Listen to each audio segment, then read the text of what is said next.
We must declare war on anybody who wants to take us for a pappy show. And I'm putting the civil servants on notice. Yep, that's me. You're probably wondering how I ended up in this situation. It's quite simple, really. It's all part of my plan to gain power by fooling the fools. In 2016, I pulled off what some called an impossible victory. I changed the game by shifting the color from yellow to orange to symbolize something bigger than politics, a facade of unity and nationalism. And the fools bought it. But behind that, I knew the real game was about power, influence, and control. Stop it. It is not your job to tell the government how to run government. And here I am, in 2024, using the same tactics again because they worked the first time. Back then, I played on the frustrations of the people.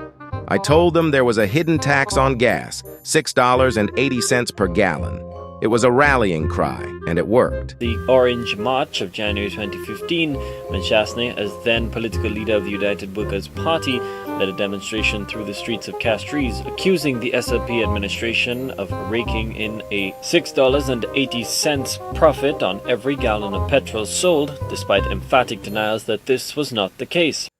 Orange became a movement.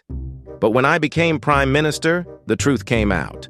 There was no hidden tax. I now know where the money was going. Government was getting its $2.50, but the excess amount was going to the importers. And I want to make it very clear the wholesalers were not doing anything wrong. So this is not to lay fault in any way to the wholesalers, but this was the system that we had. And there was no way you could have a hidden tax.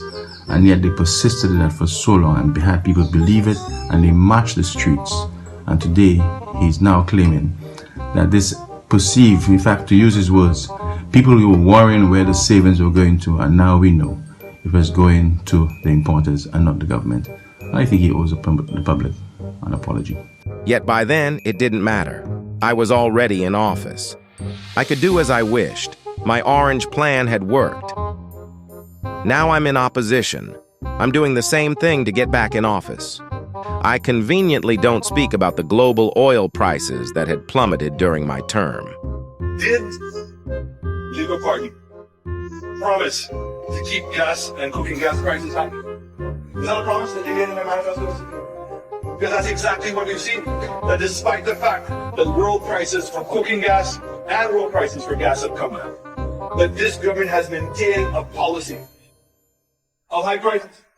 I continue to fool my orange-wielding minions by blaming the SLP administration for high costs of living, while ignoring that the global oil market has risen by about 70% since 2021. It's all part of the plan. Mislead, blame, and distract. Well, that's just the first part of the plan. The second part will get these orange-wearing fools so angry that they won't think straight. We need to get angry. But that's for the next time.